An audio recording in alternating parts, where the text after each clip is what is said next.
Welcome to Bridging Chicago, a podcast that aims to connect our listeners to Chicago's business, community, cultural, and charity leaders. Brought to you by the SATC Solutions Center.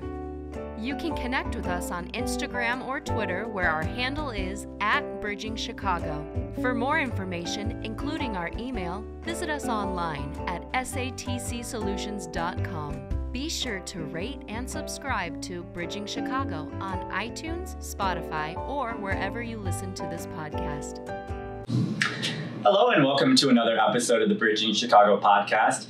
We've been so excited in this season to have a lot of local businesses, especially small businesses here in Chicago.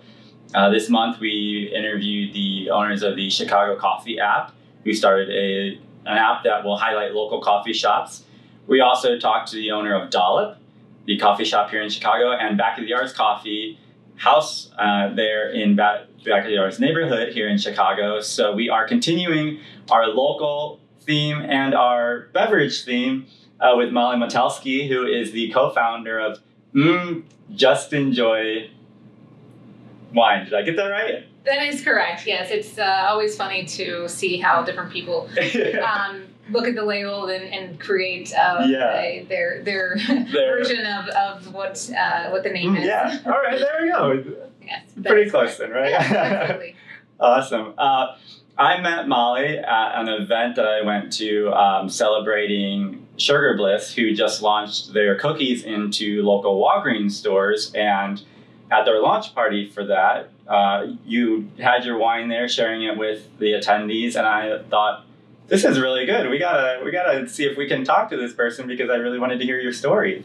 Well, thank you. Yes, I was very happy to have been able to work with Teresa. We actually met at Vibes, which is a local workout place, and led by some more wonderful female entrepreneurs. And the event manager was actually the one who got us together, who used to be in the food and beverage industry. And so she connected us, and so that's kind of how it started. Yeah, that's awesome. That brings like 1,000 questions I could ask, but we always start with your Chicago story. So let's start there. Tell us, were you born and raised here? Did you move here at some point? Tell us your Chicago story. Sure. So I grew up in Texas, actually Fort Worth, Dallas area. Lived there all of my childhood. Went to university in Denver. I went to culinary school at Johnson Wales University, and then from there I started working for Marriott Corporate on their operations support resources team, traveling all around the country. And during that time, I would do different assignments in various hotels, and I ended up here. I think it was September of 2011, possibly. So around there, for sure it was September.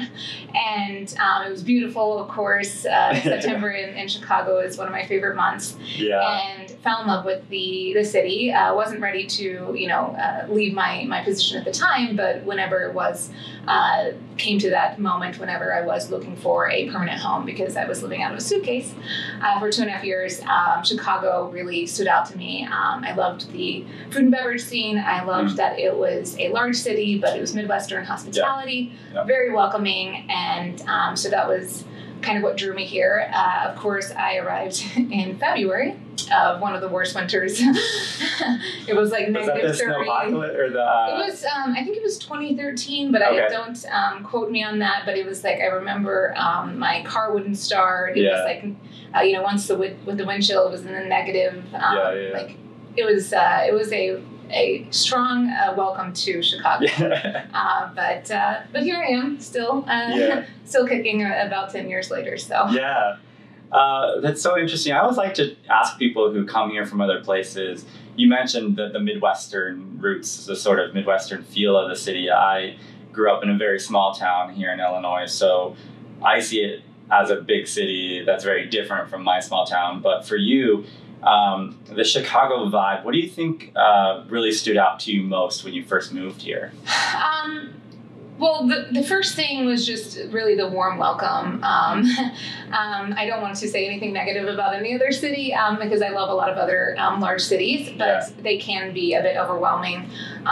It takes a bit of time to adapt and acclimate yourself to those cities, whereas I felt like even in the short time whenever I originally came here for a couple weeks, I already felt as part of the community. Okay. Or at least that I would be welcome if I stayed. And I didn't always feel that at other locations that I had assignments. Again, those were always short assignments, so I don't want to like say something specifically about them, but you know, it was just something that that warm hospitality, and then of course like just having the great food and beverage scene without the capacity of New York City. You know, New York City of course has a wonderful food and beverage scene, but it's vast, and so this still felt small enough that it was like manageable, you know, that you could absorb it. And then of course, also just the cleanliness and the beauty of the city, the architecture, you know, went on the architecture tour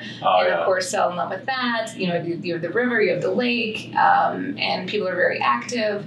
So there's a lot of aspects that drew me to Chicago. Yeah, architecture tour is a must do for people when they come here, even if they're just visiting.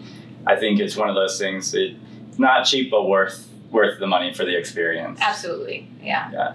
I did work in the food and beverage industry for a little bit as a server. It's a tough industry, and I don't know if you've seen The Bear. I think is called the new show. I actually have not yet. A lot of my friends in the hospitality industry said it was a little bit triggering, so it kind of worried me. Doesn't surprise me. I would like to watch it, and admittedly, I'm not a huge movie person, so I just like haven't.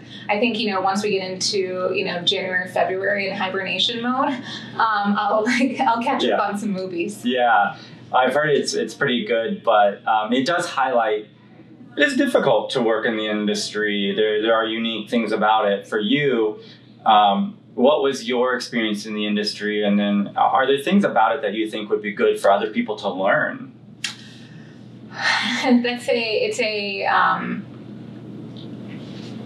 It's a difficult question to answer because there's so many layers and things like that. I am where I am today because of this industry and working in corporations and learning a lot. I think that I was sheltered in some ways because I worked in mostly hotels. And or prior to hotels, larger organizations like Darden, where there's a lot of processes in place and HR and these kinds of things, whereas not all hospitality organizations have these. That being said, it is a lot of hours. It is draining. Of course, you know, holidays for me rarely existed. I learned to navigate through that though, because, you know, for me, if I celebrate on another day and get to spend time with family, it doesn't matter if it's, you know, on that specific holiday or if it's, you know, 2 weeks later or even a month later. And even in certain times, I actually enjoyed working on the holidays because I felt empathy for the individuals who were staying at the hotel. Because of course we are open 365 days, breakfast, lunch, dinner. And so, you know, if they were in the restaurant, which is where, you know, I spent most of my my career in the restaurants and kind of events and banquets, that I could help make their holiday a little bit brighter. You do have to, I mean, I think that there are a lot of measures that are happening right now that are helping to make the hospitality industry a little bit better, but it is a work in progress for sure, and there's still a lot to be done. But it's also something that I am very passionate about. I love it, and getting to meet individuals every day and hopefully making their day a little brighter is something that is the part that I enjoyed most. In fact, whenever I got into the hospitality industry, the first position was a host, and I learned how valuable that position is and how you can really set the tone for their experience. And then also, before they leave, you're the last person that they see, and making sure that they leave happy. So yes, I could definitely talk a lot about all the details or specific instances, but I will just leave it at that for now. Darden, is that Olive Garden? It is. Okay, yes. I think they have Olive Garden and breadsticks. Yes. Oh yes. One of the things when I was working in the industry, you know, serving, you're working when everyone else is together eating, right? It's like dinner time mostly. The time to work is the time when other people are gathering, spending time together, being social. And so one of the things, and you kind of touched on it, is you really miss those opportunities to get together with your family and friends during those times, during the holidays. Seems like you miss out on a lot. But I think what the contrast to that is, as you mentioned, it also highlights how you get to affect that for other people. And so you get to be their sort of, in some ways, tour guide through this experience that they're having of dinner together, being together, spending time together. And so when you're doing that, and when you're thinking about what you want to do in the future, how does that affect like how you work now? How does that experience of like creating experiences for families and friends affect what you do now? Sure. So I would definitely say that that I love hosting, and whenever I'm hosting, I mean, we just had a dinner a week ago with our friends, and I had I baked little miniature pumpkin cakes or like bread for them to take home for the next morning with a little caramel sauce. But then I also had every piece of the experience thought out, and so that. Throughout the dinner and the evening that they would have different experiences and leave happy and but so that definitely has affected me. I would say though, like it's not quite answering your question, but I would say that I was younger whenever I was in the positions where I was working upwards of up to 18-hour days, and working 6-7 days a week, depending on what the job was. And so now as I get older and I look at, where my trajectory of my future looks, that's kind of also played a role in how I'm not on the floor every day anymore. I've kind of shifted my career path. But I am happy that I was at least hopefully able to, because a lot of times when I was in management and I did have team members that had families to go home to, that I didn't mind, because especially when I was traveling, I was like, I'm alone anyways, you go spend time with your family. And I think it's like kind of one of those things that it's kind of that like, pay it forward kind of thing. It's like eventually, I'll be in that position where I might need to take some time, or I might, need those moments. So I think that was important, but it definitely is an important factor now as I look at my future as well, and understanding that I cannot commit to the hours that maybe it's not always required, but that I felt obligated to do because I really wanted to support my team and the companies that I was working with, and that kind of things. Did you think of yourself as an entrepreneur? Was this something that like you had in you for a while, or is it something that kind of worked out that way? Or I mean, if you look back at those times, would you have thought that someday you would be an entrepreneur? It's hard I'm not sure, honestly, if I like to try to remember. At the time, I was so caught up in, I was pretty happy working in corporate, and there was each, couple of years I was, making it into a higher level, and that kind of thing. I think really what changed for me was actually, spending more time with Italians, and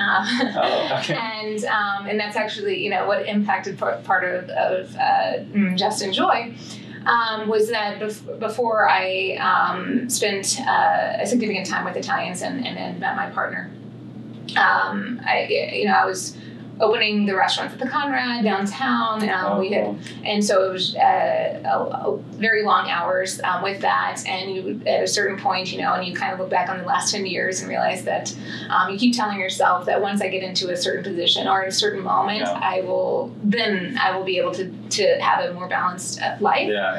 But it doesn't happen, or at least it didn't happen for me.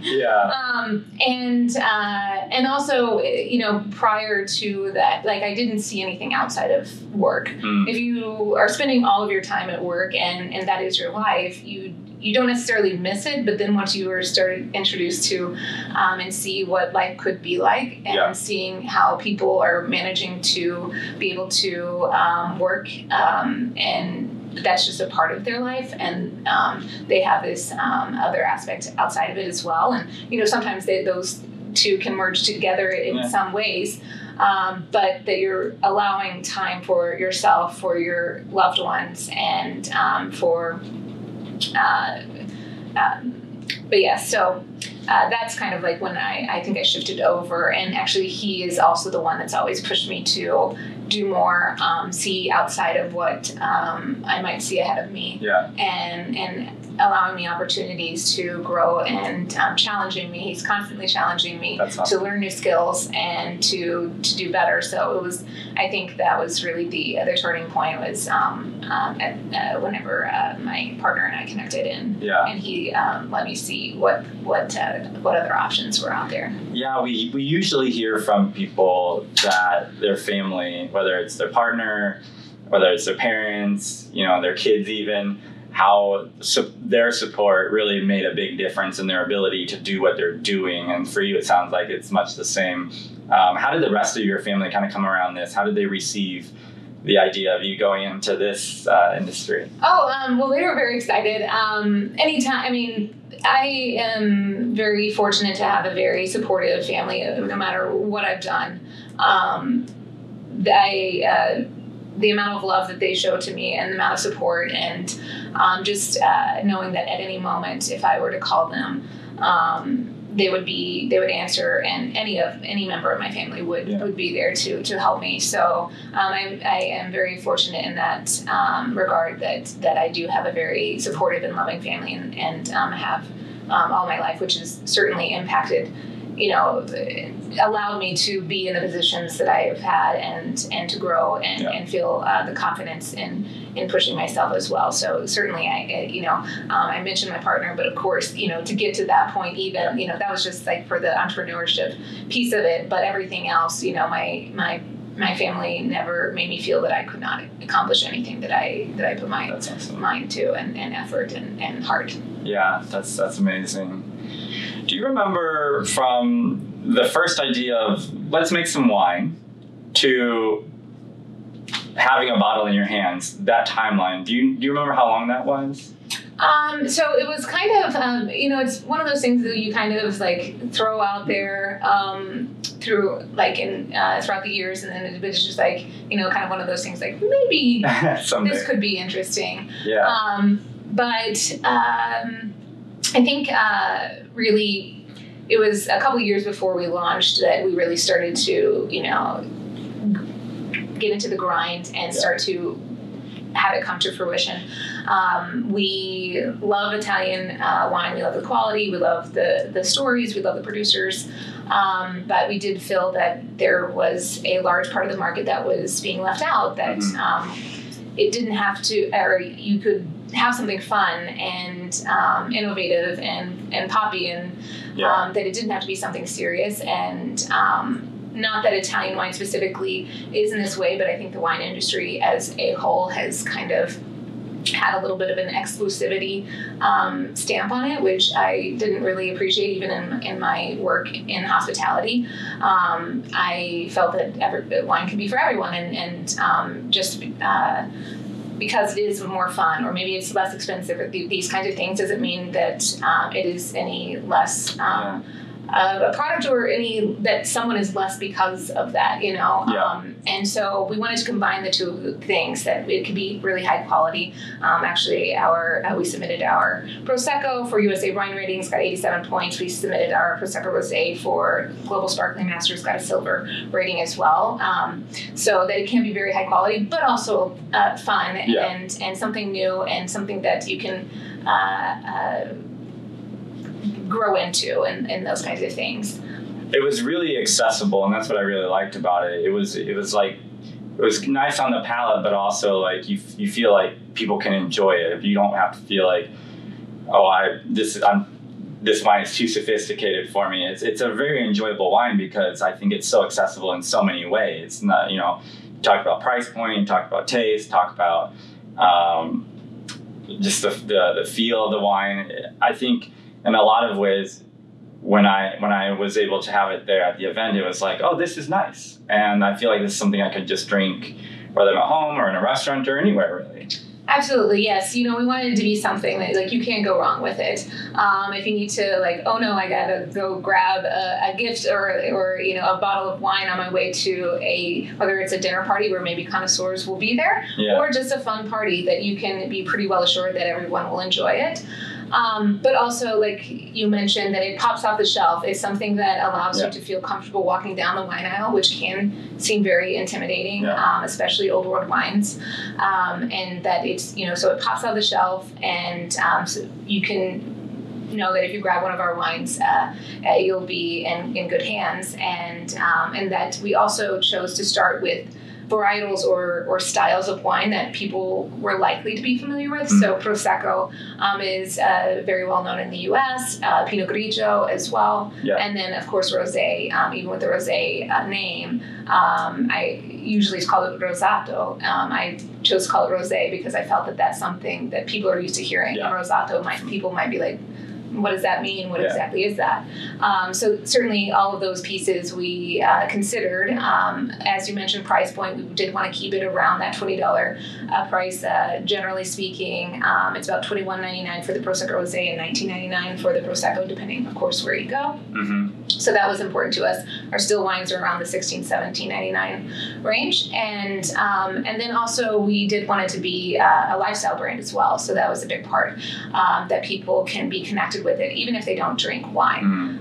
So we partner with artists, musicians, other local businesses to host events and other, pop-ups to allow people to engage and just enjoy the moment, because that's really what we want to focus on. It's the moment, the people you're with, and not necessarily being able to tell the nuances of fruit or minerality or other aspects of the wine. It's about enjoyment, and that kind of ties back to that Italian lifestyle that they do really try to be in the moment to enjoy the people that they're with, and so And it lends to the name Just Enjoy. It's like, have your experience with it. We just want you to enjoy that experience, whatever it is. Absolutely. And I think also once someone takes a sip, then the name makes even more sense, because you take a sip and you kind of want to go, So it makes a little bit more sense. And that's like kind of whenever it kind of comes full circle and people understand it. So that has to be a good feeling for you when they really connect with it, they really understand it, and they really enjoy it. That has to be a good feeling for you. Absolutely. I mean, this year has been a lot of like market research, really. Of course, you have your statistics that you go off of whenever you're launching, but at the end of the day, that doesn't always translate, or you might have certain ideas of how things are going to go. But it's once you're out in the market talking to individuals that you really see how the product will perform. And, we were just at Dom's Old Town this past weekend opened up, and, the clientele there, they were just right on target. It's like, you don't have to say much. They just see it. They get excited about it. You tell a couple notes about it. I also appreciate that in Chicago, they really love supporting local and women-owned. So that's really great. And then so they just get excited. I remember we had sold out pretty quickly, but I was still doing tastings because I still had the rest of my tasting bottle. And so they were like a little, disappointed. And I was like, on Tuesday we'll be back in stock. But then one of the workers found the bottle, and the girls were so excited. They were like, "Thank you so much!" So that's really like heartwarming. And I would also say the creative community has been really receptive with it. Whenever I pull up a bottle and someone is like, "Oh my gosh, I love that!"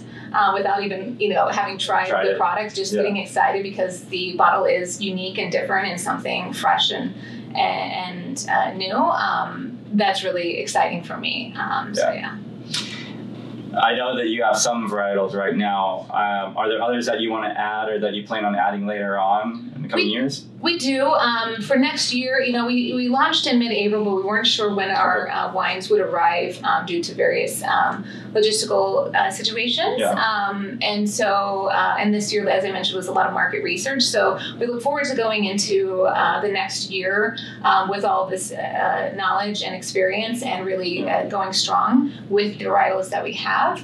And then hopefully in 2024 we can add a red wine or two, or maybe, we'll even add some other whites or something like that. So yeah, and I think that's a lesson in itself. Just do what you can when you can. You don't have to do everything right away. You don't have to have all these red wines and white wines and sparklings, but just do what you can when you can. Do what makes sense. Absolutely. We have a lot of people, of course, especially as we go into the winter, wishing that we had a red, and I understand that. But understanding your capacity, and also we didn't want to launch too many things and then find out that what we anticipated was incorrect, and then you have excess inventory, or it didn't align with what your guests were looking for. So I think sometimes slow and strategic is the way to go to make sure that you continue to grow in a sustainable way. Yeah, it's a great thought.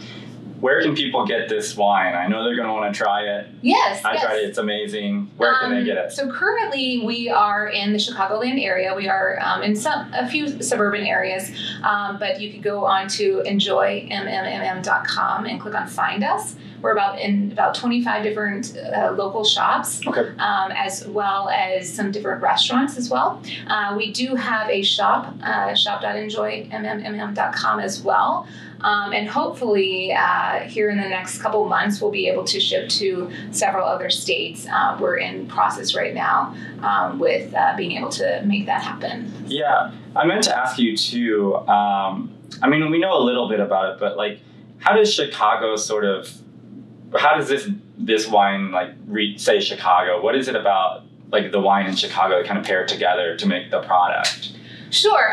We actually even made a couple merch that we might be end up selling. It says Chicago style Italian quality. And because even whenever I told, I was working with our producer and explaining that it needed to be holographic because everything has to be done overseas in Italy, and they were like, but we don't do holographic on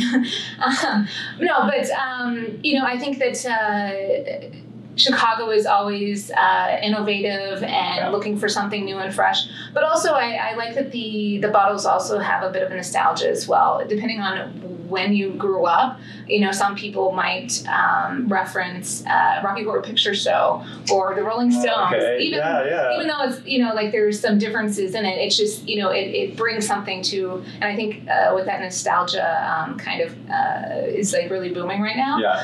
But we're looking for ways to connect to that, but also in a fresh and new way.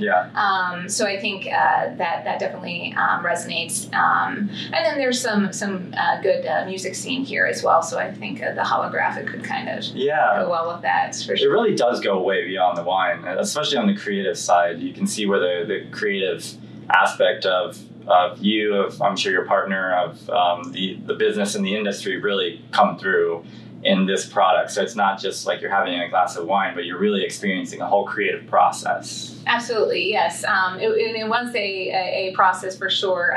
To emboss the labels with a holographic film and these kinds of things was a feat a little bit. It was something that they were, the printing companies that we were working with, they were having to do a lot of trial and error before they came to be able to do it. But yes, that is what I hope. I hope that people are able to experience it in multiple ways and be stimulated in various, with their side, with you open it up, that's the sound, of course the flavor. Get all the senses in there. Exactly, all the senses. Yeah, you can feel it on your tongue, I think is really nice. Give us the website again. Yes, it's enjoymmm.com. Yeah, make sure you go to that website and check them out. You can purchase the wine there on their shop, or you can find out where to get it in your local shops. We'll also have all that information on our website, www.bridgingchicago.com, all the places you can find the wine and where you can listen to this episode and all of our other episodes. So far this year, we're wrapping up this season here, our fifth season of the podcast, and it's been great getting to talk to people like you, Molly, getting to talk to people like Teresa at Sugar Bliss. Has just been amazing. That's really the reason why we like to do what we do, to highlight businesses like yours, like Teresa at Sugar Bliss, businesses that are really the heartbeat of Chicago. Like you said, Chicago loves to support its businesses, and so that's why we're here. That's why we're doing this. That's why season 5 meant so much to us. So I just want to thank you for coming on and for sharing that with us. No, thank you. I feel very honored to have been invited and to be able to speak with you today. And I just was going to make one more note about the Chicago and a part that we want to stay connected with Chicago. And so whenever we are hosting events, we try to incorporate a nonprofit. Yeah. So we've worked with Institute for Nonviolence a couple times. Whenever we did an art pop-up, we were able to loop in Build Chicago. Both organizations doing great things. Build Chicago has an art program, so we were able to display their artwork as well of the children. And so we really like being able to be a part of that because they are really doing the hard work on the ground every day, making Chicago what it is and keeping us safe and everything like that. So yeah, that's amazing. Well, be sure to check them out. And again, you can go to www.bridgingchicago.com to find all the ways you can listen to this episode. Be sure to check us out and interact with us on Instagram and Twitter, where our handle is @BridgingChicago, and you can check us out on LinkedIn and Facebook as well. Thank you for tuning in to this episode of the Bridging Chicago podcast. Thanks for listening to this episode of Bridging Chicago, as produced by the SATC Solutions Center. Nothing contained in this podcast shall constitute financial, investment, legal, and/or professional advice. No professional relationship of any kind is created between you and the podcast host or guest. You are urged to speak with your financial, investment, or legal advisors before making any investment or legal decisions. Furthermore, the opinions expressed in this podcast are not necessarily the opinions of SATC Solutions Center, SATC Law, or any of its employees. This podcast is created by the hosts and guests' individual capacities. All opinions on this podcast are or have been rendered based on specific facts, under certain conditions, and are subject to certain assumptions and may not and should not be used or relied upon for any other purpose, including, but not limited to, or use in or in connection with any investment purposes or legal proceeding.